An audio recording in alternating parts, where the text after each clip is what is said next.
नमस्कार, स्वागत है आप सभी का श्री न्यूज में और मैं हूं आपके साथ यूबी चौधरी। आइए नजर डालते हैं आज की कुछ मुख्य खबरों पर। मुजफ्फरनगर में 43वीं श्री रामलीला का शुभारंभ मीडिया सेंटर के अध्यक्ष अनिल रॉयल और सपा नेता राकेश शर्मा ने विधिवत रूप से किया।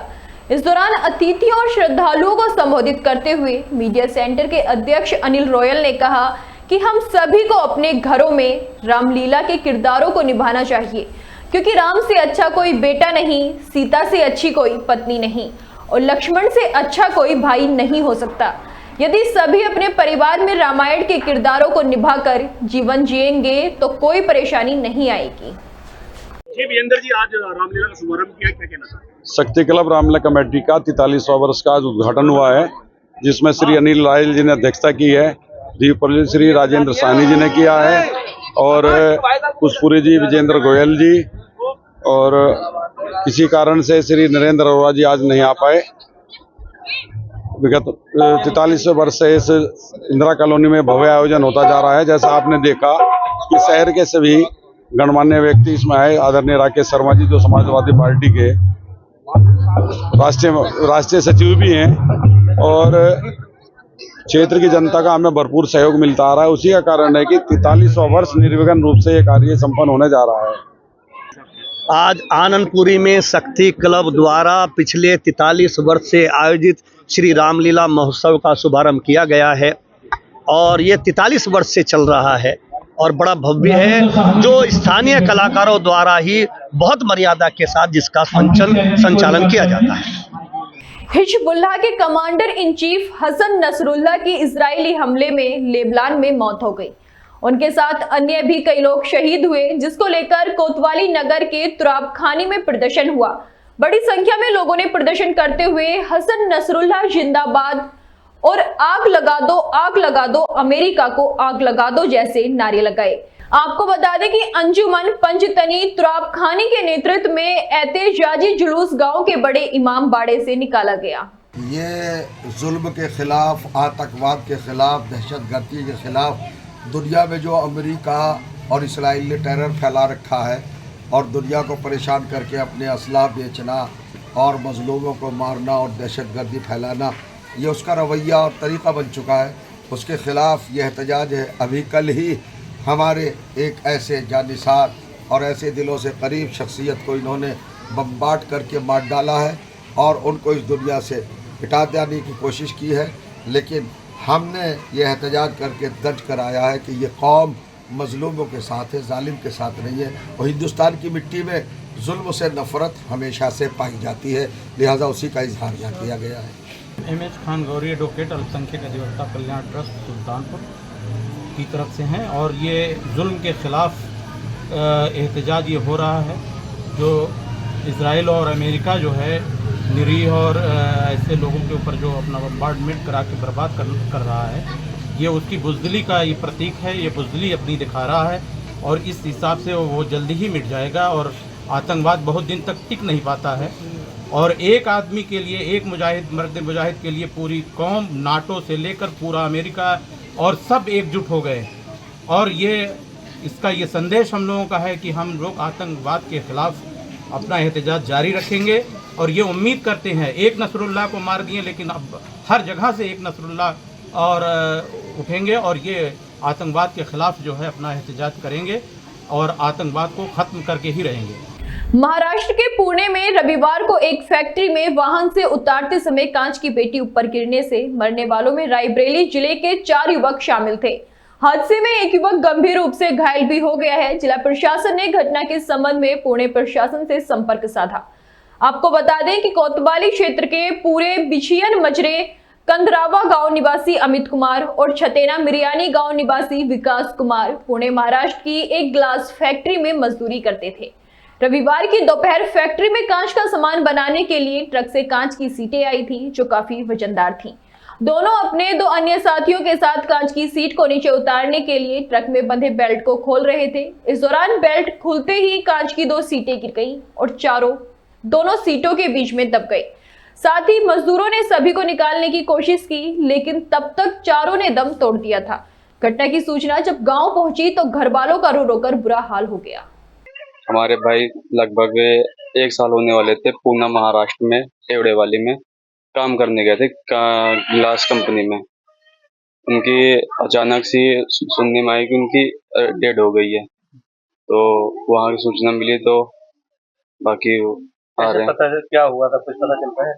नहीं, ये वो बोल रहे थे इससे ग्लास टूट गया था, बेल्ट टूट गए थे, तो भैया दब गए थे। सर, जैसे ही ये हादसा हुआ पुणे में, इसकी सर्वप्रथम जानकारी हमारे सांसद राहुल गांधी जी को हुई। उन्होंने तत्काल फोन करके हमारे जिलाध्यक्ष पंकज तिवारी जी को बताया कि आप वहाँ पर पेटीएम को लगाइए, वहाँ पर एक बड़ा हादसा हुआ है आपके क्षेत्र रायबरेली में। तो सबसे पहले हम विछयन पर ये कंदरावा ग्राम सभा यहाँ आए हुए हैं और हमारे साथ में ऊंचाहार विधानसभा के कोऑर्डिनेटर छात्रेश टांग जी भी हैं और नगर अध्यक्ष साधु नगवी जी भी हैं। सभी अपने संगठन के साथ में आए हैं और देखा यहाँ पे बहुत दुखद घटना हुई है और ये असहनीय है। गोरखपुर प्रवास के दौरान मुख्यमंत्री योगी आदित्यनाथ ने लगातार दूसरे दिन यानी सोमवार को भी लोगों से मुलाकात की और उनकी समस्याओं के समाधान का सिलसिला जारी रखा। इस दौरान उन्होंने 200 लोगों की समस्याएं सुनी और संबंधित अधिकारियों को तुरंत हल करने के निर्देश दिए। मुख्यमंत्री ने आश्वस्त कर कहा कि किसी भी पीड़ित व्यक्ति की समस्या के समाधान में देरी नहीं होनी चाहिए। अधिकारियों की जिम्मेदारी है कि वो जल्द से जल्द जनता की समस्याओं का समाधान करें। आपको बता दें कि सोमवार की सुबह मुख्यमंत्री योगी आदित्यनाथ ने गोरखनाथ मंदिर परिसर के महंत दिग्विजयनाथ स्मृति भवन में आयोजित जनता दरबार में लोगों के बीच जाकर उनकी समस्याएं सुनी और उनके प्रार्थना पत्र लेकर संबंधित अधिकारियों को निर्देशित किया। सपा प्रमुख अखिलेश यादव ने वाराणसी की सड़कों पर फैली गंदगी को लेकर यूपी की डबल इंजन सरकार पर निशाना साधा। उन्होंने एक्स पर एक अखबार की कटिंग शेयर करते हुए लिखा, ये देश के प्रधान संसदीय क्षेत्र का हाल है। सड़क को कूड़ाघर समझने की भूल ना करें। ये बनारस क्योटो तो नहीं बन पाया, लेकिन यहाँ जो था वो भी नहीं रहा। इसके साथ ही उन्होंने कहा, उम्मीद है कि इस पोस्ट के वायरल होने के बाद कल तक ये जगह साफ हो जाएगी। भाजपा सरकार काम नहीं करती, विपक्ष उससे काम करवाता है। पहली बार ऐसा हो रहा है कि जनता अपना काम करवाने के लिए विपक्ष के पास आ रही है। यूपी सरकार के जल शक्ति मंत्री स्वतंत्र देव झांसी दौरे पर पहुंचे, जहां उन्होंने सर्किट हाउस पहुंचकर गार्ड ऑफ ऑनर लिया। इसके बाद पार्टी के पदाधिकारियों और कार्यकर्ताओं से कई मुद्दों पर चर्चा की। चर्चा के दौरान जल शक्ति मंत्री ने कहा, बुंदेलखंड और आसपास के इलाकों में सिंचाई के लिए पानी पर्याप्त हो चुका है। यूपी सरकार के जल शक्ति मंत्री स्वतंत्र देव ने कहा कि बुंदेलखंड सहित सोनभद्र, मिर्जापुर तमाम जिलों में पानी की पहले समस्या थी, लेकिन अब बुंदेलखंड के महोबा, हमीरपुर, झांसी सहित मिर्जापुर, सोनभद्र में अब सिंचाई के लिए पानी की समस्या नहीं है। बुंदेलखंड में अब गर्मियों में सिंचाई के लिए पानी की समस्या होगी। इसके साथ ही उन्होंने केंद्र की मोदी और प्रदेश की योगी सरकार की उपलब्धियां और योजनाएं परियोजनाएं गिनवाते हुए कहा, ये दोनों सरकारें देश हित, राष्ट्र हित और किसानों के हितों में कार्य कर रही हैं। इन बेतवा में समीक्षा हुआ 2030 तक और केन बेतवा हमारी कंप्लीट हो जाएगी और केन बेतवा का संगम में झांसी में हो। अब किसी डैम को कोई पानी भी कमी नहीं पड़ेगी। दूसरा, ऐसी नहरें हो जाएंगी जो 12 महीना 24 घंटा चलने वाली नहरें। दूसरा, जल जीवन मिशन की भी एक आध दो कंपनियों को छोड़ दिया जाए तो दिसंबर 2024 तक सभी के घरों तक हम लोग पानी पहुंचा दें। यूपी के बहराइच जिले में होमगार्ड, अवैतनिक अधिकारी और कर्मचारी एसोसिएशन ने अपनी मांगों को लेकर प्रदर्शन किया और मुख्यमंत्री को संबोधित ज्ञापन डीएम के प्रतिनिधि को सौंपा।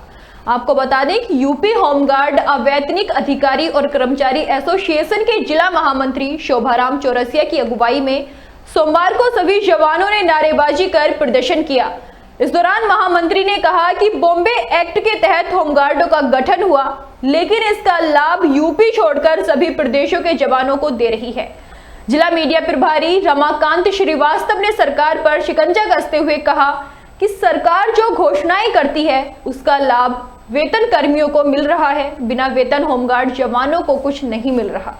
8 से 12 घंटे ड्यूटी करने के बाद भी मजदूरों की तरह वेतन दिया जा रहा है। इसके बाद मुख्यमंत्री को संबोधित ज्ञापन नायब तहसीलदार सदर को सौंपा गया। इस दौरान काफी संख्या में होमगार्ड जवान मौजूद रहे। मेरा नाम शोभाराम चौरसिया, जिला महामंत्री होमगार्ड संघ बहराइच। अच्छा, ज्ञापन सौंपा गया, क्या मामला है? सर, मामला हमारा यह है कि हमारा विभाग जो है सन 1947 में अंग्रेजों द्वारा काला कानून बनाया गया था, जिसमें अभी तक कोई संशोधन नहीं हो पाया है और हमारे वैतनिक स्टाफ जो है आए दिन समय समय पर अपना संशोधन करवाते रहते हैं और हम लोगों को कोई नहीं पूछने वाला है। हम इस चैनल के माध्यम से मुख्यमंत्री जी को बताना चाहते हैं कि हमारी जो है दोहरी जो नीति चल रही है इसको ख़त्म किया जाए, हम लोगों को परमानेंट का दर्जा दिया जाए, जिससे हम लोगों जवानों का भला। खबर रामपुर से है, जहां 25 दिन तक पुलिस की नाक में दम करने वाला रामपुर सांसद के करीबी साजिद पाशा को पुलिस ने गिरफ्तार कर लिया है। दरअसल पूरा मामला बीते कुछ दिन पहले नाबालिग युवती के अपहरण और दुष्कर्म के केस में फरार चल रहे 25,000 के इनामी रामपुर सांसद के करीबी साजिद पाशा को पुलिस ने गिरफ्तार कर लिया है। फरार आरोपी साजिद अली पाशा को स्वार कोतवाली पुलिस ने गिरफ्तार किया। गिरफ्तार करने के बाद पाशा को न्यायालय में पेश कर पूछताछ और मौके पर ले जाकर साक्ष्य इकट्ठा करने के लिए रिमांड मांगी गई है। पुलिस सबूतों के साथ राज खोलेगी। आपको बताते चले कि निजी अस्पताल का डायरेक्टर है आरोपी साजिद अली पाशा। इसके साथ सांसद का करीबी और विधानसभा का चुनाव भी वो लड़ चुका है।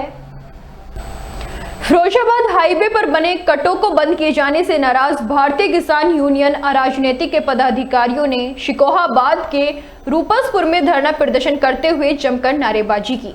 आपको बताते चले कि किसान संगठन के पदाधिकारियों ने नेशनल हाईवे अथॉरिटी के अधिकारियों पर मनमानी करने और किसानों को परेशान किए जाने का आरोप लगाते हुए जमकर हंगामा किया।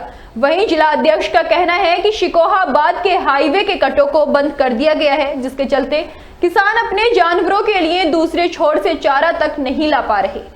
किसानों के प्रदर्शन की सूचना मिलते ही national highway authority of India के अधिकारी समर्थ कुमार मौके पर पहुंचे और बंद किए गए कटों को जल्द खुलवाने का आश्वासन दिया। मेरठ में एक दोस्त ने महज 100 रुपए की खातिर दूसरे दोस्त की चाकू से वार कर हत्या कर दी। हत्या के आरोपी को पुलिस ने 6 घंटे के अंदर ही गिरफ्तार कर लिया है। आपको बता दें कि शहघासा निवासी 21 वर्षीय अब्दुल्ला को देर रात उसका दोस्त समद घर से बुलाकर ले गया, जिसके बाद अब्दुल्ला का खून से लथपथ शव बरामद किया गया।